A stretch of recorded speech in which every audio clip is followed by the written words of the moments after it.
আসসালামু আলাইকুম রহমতুল্লাহ। আজকে আমরা আলোচনা করব মার্কআপ এবং মার্জিন নিয়ে। মার্কআপ শব্দটা আমরা কখন ব্যবহার করি আর মার্জিন শব্দটা ব্যবহার করবে।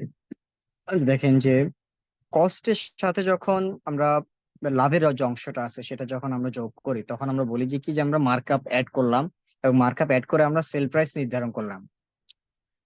তো মার্কআপ আপনার পার্সেন্টেজ দিয়েও আপনি মানে হিসাব করতে পারেন, আবার যদি টোটাল অ্যামাউন্ট দিয়ে যদি কেউ যদি আপনার হিসাব করে তাহলে সেটাও করতে পারে।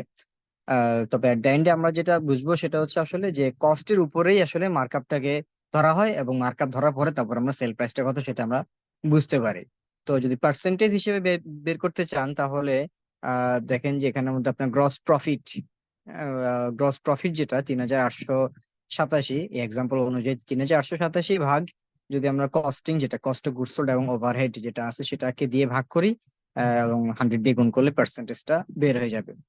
একই ইনফরমেশন দিয়ে আমরা মার্জিনটাই বুঝার চেষ্টা করি। যেমন দেখেন এখানে আমাদের সেল প্রাইস আছে ২৩,২০০, একই জিনিস ২৩,২০০, কস্ট অফ গুড সোল্ড ১৯,৩33 টাকা, প্রফিট আপনার ৩,৮৮৭ টাকা। ঠিক আছে, তো একই ইনফরমেশন, কিন্তু যখন আমরা মার্জিনের আলোচনা করব তখন আমরা যেটা বুঝবো সেটা হচ্ছে আসলে যে সেল প্রাইসের ভিতরে কত টাকা মার্জিন রাখা হয়েছে।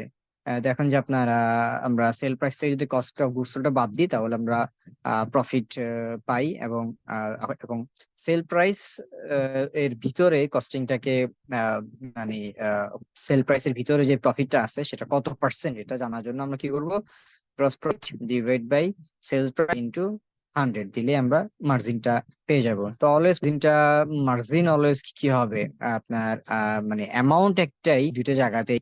হ্যাঁ, এগুলো অ্যামাউন্ট একই কিন্তু জিন হচ্ছে আপনার সেল প্রাইসের ভিতরে, সো দ্যাট এটা মানে হিসেবে এটা কমই আসবে।